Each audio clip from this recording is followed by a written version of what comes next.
Hello everybody, I am Karryshh, your best host for horror recaps, and I'm back with another Japanese horror. This one is a lost movie. I bet most of you haven't heard about this one. The name is Dancing Mary, and the story is about a spirit who is not ready to leave the place where she died. The building needs to be demolished, and that's why a contractor tries to do everything possible to have the spirit rest in peace. For a recap video, the movie is great. You will enjoy it. Although it's not creepy, it's more like an adventure horror. You'll know more by the end of this video, so stick around till end. Now if you're new, subscribe. Give this video 150 likes, that's all I ask. Share it with your friends and connect with me on Instagram. Everything is free for you and is something that helps me out tremendously. And now you should grab your snacks as a recap. Dancing Mary, Japanese horror. The story begins with a dancing hall that was supposed to be demolished to build a shopping mall. But on that day, a psychic came in and she is trying to cleanse this place with her power. Actually, you see, inside that hall lives the spirit of Dancing Mary, who doesn't let construction begin. Now, when the psychic tries to cleanse the place, the spirit even strangles the psychic and injures her. She scares away the construction worker and the contractor. And not only this was the fourth contractor who couldn't get rid of Dancing Mary's spirit. The scene now shifts to a guy named Kenji who worked at this construction company as a civil servant. In his entire office, people were talking about Dancing Mary, and while he's having lunch that day, he suddenly got assigned as the new contractor to demolish that hall. Now Kenji had to get the haunted place destroyed, but just like the other, he was terrified, so he went to meet the psychics. At first, he only found some fake psychics, but after a lot of trouble, he finally came across a psychic group who agreed to cleanse the Dancing Mary Hall. Kenji takes the group to the hall, but the paranormal energy there was extremely dangerous, and that's why the group refused to help him. For a moment, Kenji himself saw Dancing Mary and he panicked and ran away.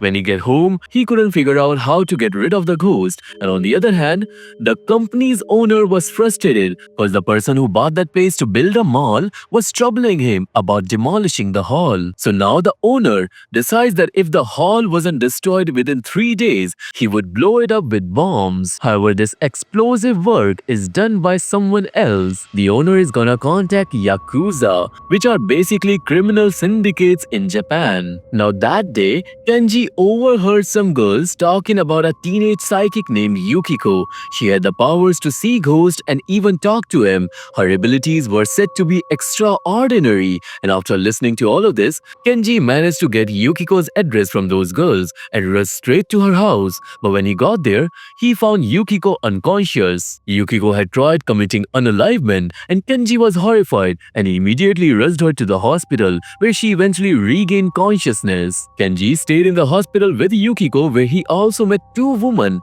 named Kinu and Kayo. Both of them had cancer and they were close to death. They spoke with Kenji and gave him advice about life, how he need to cherish every one moment. And for whatever reason Yukiko was depressed about, she find hope in those words. Yukiko and Kenji spent entire night with Kinu and Kayo, and the next morning Kenji take Yukiko from the hospital and explained his whole problem to her. Meanwhile, the company owner had already called the group Yakuza. After learning everything, Yakuza leader completely took over the plan, and from now on everything was going to happen their way. But on the other hand, Yukiko agreed to help Kenji. She says unlike others, she doesn't focus on banishing spirits. Instead, she work on giving spirit peace. Yukiko's power kinda surprised Kenji, because he doesn't understand how someone can see spirits, and that's when Yukiko says anyone can see spirits. Then Yukiko held his hand and suddenly Kenji saw everything turn black and white. In that black and white world, he saw the spirit of a girl. He panicked, and as soon as Yukiko let go of his hand, everything returned to normal. This means by holding her hand, Kenji can also see spirits. Both of them now go to the dancing hall and Yukiko started her work. She had a vision there. In it, she saw a guitar player named Johnny who had once come to this dancing hall to watch some girls. Among those dancers was a beautiful girl named Mary. The vision ends here, but now Yukiko knows that dancing Mary's spirit had been stuck in this hall for years. Then, Yukiko began struggling to breathe because actually Mary herself had died from suffocation.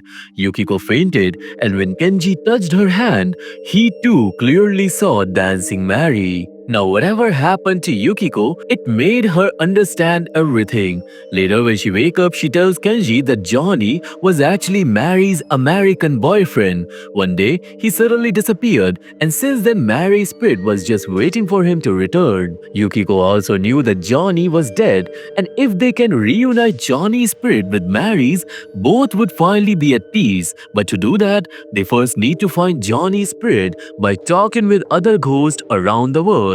After this, the two of them first speak with the spirit of a farmer, then a soldier who had died in war, then a terrifying spirit from a school, and then with the souls of people who had committed unalivement. They even talk with spirits at the hospital, and they even talk to the spirits who had already found peace, but none of them had seen Johnny. After searching everywhere, they return to their car, only to find three thugs trying to steal it. Kenji immediately tries to stop him, but the thugs grab him and start beating him up. Seeing this, Yukiko was reminded of her past. Actually, you see, she was bullied in school in the exact same way. This was actually the reason she tried to commit unalivement. And now, thinking about those memories, Yukiko's head began to hurt and her powers spiraled out of control. Because of this, the thugs suddenly turned on one another and began stabbing each other in panic. Terrified, they ran away, but Yukiko faints again. So basically, Yukiko has some kind of special ability. And when her powers spiral out of control, something like that happens. This same kind of thing happened to her in school, and only after that she became depressed because everyone started hating her. Now once she regained consciousness, she explained all this to Kenji. And then she saw another spirit. She goes up to it and asked about Johnny, and luckily the spirit pointed them in a direction, showing that they were on the right track. Following that path, Yukiko and Kenji arrive at a strange dark place at night. Inside, they encounter the spirits of three gangsters who actually belong to Yakuza group. But you see, these spirits doesn't realize that they were already dead. Yukiko asks him about Johnny, and the thugs reveal that their boss had sent Johnny off to Taiwan because Johnny was drowning in their debt. After saying this, the thugs begin harassing Yukiko, but then Kenji tells him the truth that they're already dead. Hearing that, the three spirits became enraged and they attack Yukiko and Kenji. The two of them barely managed to escape, but then another spirit suddenly grabs Yukiko and pulls her away. This time, it was a spirit of a homeless man. He tells him that he died in his sleep, but when he learned about Kenji's company, it drove him crazy and he started screaming. Actually, you see, Kenji's company was responsible for his and his friend's death. They were living peacefully near the dancing hall when the company workers came and destroyed everything. He even shows them his skeletal remains, proving that his spirit was suffering. The homeless man tells them that he wants peace, and if someone prays for his soul, he will be freed. That's why Yukiko and Kenji pray for him, and his spirit begins to glow before finally finding peace. However, before vanishing, he tells them about a mansion where a spirit called Thousand Cuts live, and he can help them find Johnny. Yukiko and Kenji then head to that mansion where they meet this Thousand Cuts. It was a man's spirit pierced with countless blades. The spirit already knew everything about Yukiko, Kenji, and their mission. He also knew that they had given peace to that homeless spirit, and that's why Thousand Cuts agrees to help them locate Johnny's spirit, who, according to him, is right now trapped in Taiwan by some gangster souls. Then in the next scene, Yukiko, Kenji, and Thousand Cuts board a plane and head to Taiwan. In Taiwan, as they walk around, Thousand Cuts tell his story live. We learn that once he was the boss of Yakuza group, but another rival boss had turned his right-hand man against him. That betrayal led to him being stabbed to death by knives. Eventually, the three arrive at Johnny's location, where he's being held captive by gangster spirits. Two of those spirits were guarding the gates, and Thousand Cuts goes first, pulls out knives from his own body,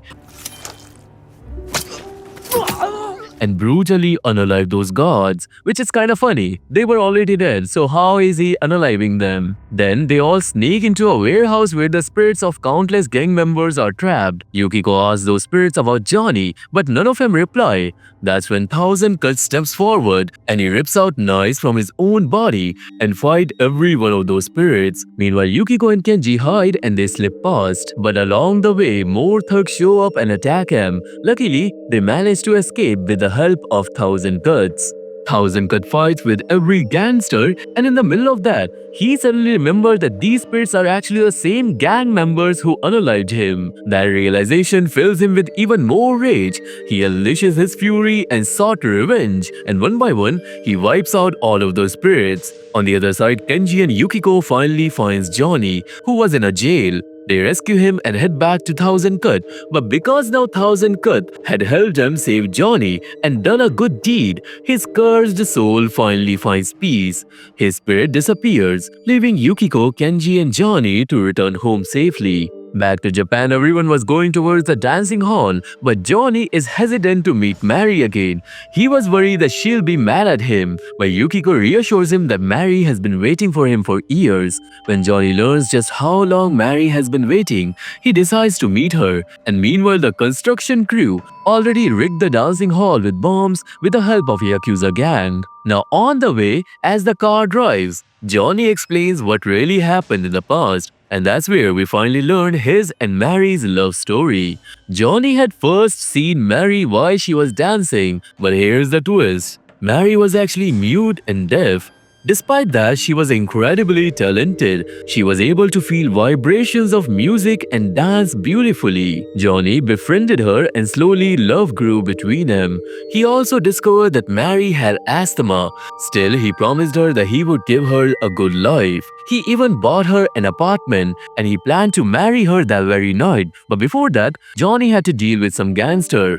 Mary had told him before he left that she would wait for him no matter what. But tragically, before he could return, the gang ambushed him, shipped him off to Taiwan, and unalived him. On the other side, Mary's asthma got worse. One day, her inhaler was lost, and she died tragically after suffocating for a while. After that, the dance hall was shut down and her soul remained behind, forever waiting for Johnny. After telling the story, Johnny becomes even more desperate to see her. Johnny tells Kenji to speed up the car, but then the traffic police suddenly block the road to stop him. Johnny doesn't have time for this nonsense, and that's why he possesses Kenji's body, taking full control and speeds past the cops. The cops obviously chases after him, but then out of nowhere, Kino and Kaio arrive, and they slowed down the cop's car. Not only this, they have just come to say goodbye to Yukiko, cause in the hospital both of them are now dead. Meanwhile at the dancing hall, Yakuza's leader is about to activate the bombs. But before he can, Yukiko and Kenji arrives to stop the destruction. Kenji tells everyone that they need to stop this cause there's a story at play, but the workers say no and they overpower him. At the same time, Johnny's spirit leaves Kenji's body and rushes straight into the dancing hall towards Mary. Kenji tries to fight back, but the construction worker grabs Kenji and forces his hand onto the detonator. He presses the button, and just as Johnny and Mary are about to reunite, the entire dance hall explodes into flames. Everyone around celebrates, thinking the curse has been destroyed, but Yukiko and Johnny are devastated. They got convinced that they have failed. Then Kenji, in a fit of rage, completely loses it. He snaps and begins attacking his own crew, beating him down in a frenzy. He fights viciously, but eventually, the Yakuza group members overpower him again. They brutally beat him until he finally collapses. Once again, everyone celebrates and leaves the place, except for Kenji and Yuki, who are left standing there. They were both sad, but then, to their surprise, they see Johnny and Mary inside the destroyed building, and they were finally reunited. Watching that, both of them feel overwhelming happiness, and slowly, Johnny's and Mary's soul find peace and they both move on. But that wasn't all. You see, this time Kenji had seen the spirit without even holding Yukiko's hand. This means he now has psychic powers as well. In the end, Yukiko is overjoyed and her entire outlook on life is completely changed. She no longer desires to commit unalivement. With smiles on their faces, the two of them walk away together. And with that happy ending, the movie finally comes to an end. So, this was the recap of Dancing Mary Japanese horror.